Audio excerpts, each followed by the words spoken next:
Now, the news on CBS 2. Tonight, a CBS 2 exclusive. One day after the two investigators exposed the State Department of Transportation workers killing time, dancing in the streets, and lying down on the job, the department says it's taking action to stop wasting taxpayers' money.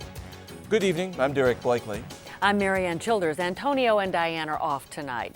Disgusted and embarrassed. Well, that pretty much sums up the reaction of the head of the Illinois Department of Transportation to our exclusive investigative report last night. The CBS 2 investigators videotaped road repair crews wasting hours each day. We learned about these time killers from a viewer who called our investigative tip line because he was outraged by what he witnessed. CBS 2's Pam Zeckman broke the story last night, and she's here now with a follow-up report. Pam? Tim Martin, the Secretary of IDOT, has ordered a thorough investigation into exactly what these time killers and their supervisors were doing and why.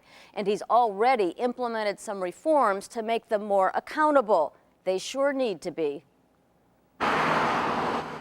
Day after day, we saw road repair crews from the Illinois Department of Transportation dig up damaged concrete on suburban roads and repair them with asphalt patches. But they only laid a single 12 by 35 foot long patch each day. They spent the rest of their shift, up to 3 hours, sunbathing and sleeping on the grass or in their trucks. The sight of them prompted this homeowner to call CBS 2, hoping an investigation would get action from IDOT officials. They have got to come out and assess what's happening with their crews and make some major changes and make them really fast. After seeing our videotape, that's exactly what the Secretary of IDOT is doing, his spokeswoman said. This has his attention, so that's as high as you can get in IDOT. So this is not something that we're taking lightly. IDOT officials have already checked out the patches we asked about and say the crew of 7 workers could have repaired larger sections of the road each day.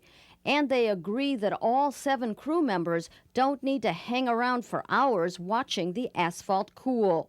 We're bringing our managers out from behind the desks and getting them out in the field, telling them to get more hands-on with the work that's ongoing, making them accountable for what's happening with their crews out there so that we ensure that we're getting a full day's work for a full day's pay out of every single person here. The crew we watched worked out of the Arlington Heights IDOT yard. The secretary did go out to the yard today, and he expressed his displeasure and embarrassment on behalf of the entire department for what had occurred with this crew. We're not going to stop by just looking at the Arlington Heights yard. Now this is brought to our attention. We're going to look at all of our yards throughout the state to see if this is something that's happening across the board. In addition to operational changes, officials say they expect to take some disciplinary action against some of the workers and their supervisors.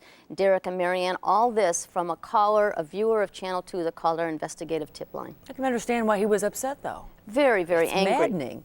Day after day to see that and have property taxes going up and the state saying they're running out of money, he was furious.